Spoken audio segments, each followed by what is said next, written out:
欢迎收看6小时的财经快讯。首先是美国股市周二午后小幅上涨。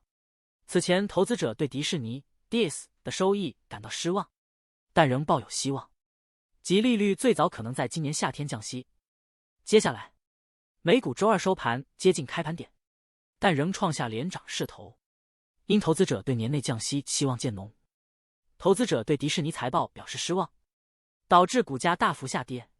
标普500指数连续第4个交易日走高，涨幅 0.1%。接下来这条，摩根大通通过与 Visa 股票交换，获得80亿美元微变现收益，将计入2季度收益，但分析师预计其利润和净收入仍将下降。请看下面这条 ：TikTok 起诉美国政府，要求阻止可能会导致其在美国被禁的新法律。TikTok 以言论自由为由，认为该法律违宪，但其作为中国公司，所有可能使其法律立场不稳。下一条 ，FTX 破产交易所拥有超过163亿美元现金，超过客户损失金额，足以全额赔偿客户。偿还后不会有剩余资产分配给股权持有人。请看下面这条 ，Reddit 股价在盘后交易中上涨超过 10%， 原因是社交媒体平台的广告系统得到改进，这帮助其首次公布的季度销售额高于预期。接下来这条 ，Palantir 股价下跌 15.1%， 因收入预测不及预期。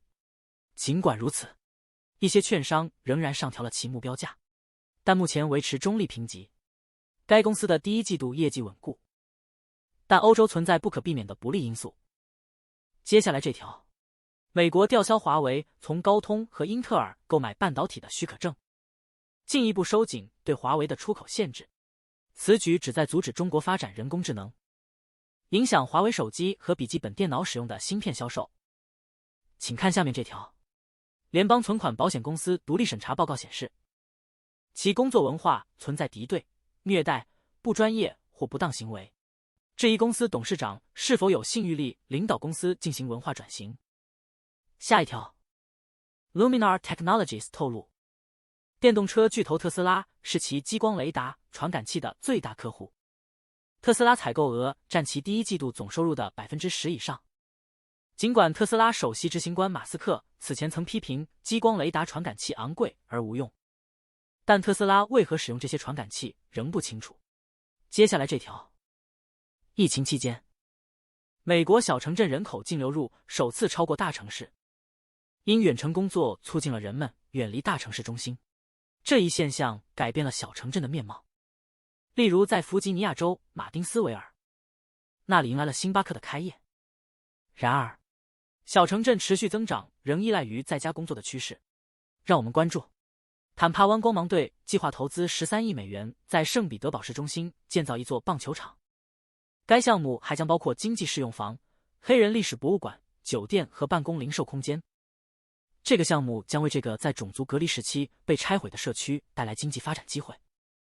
计划预计在2028赛季开放，并将于5月23日开始进行棒球场的讨论。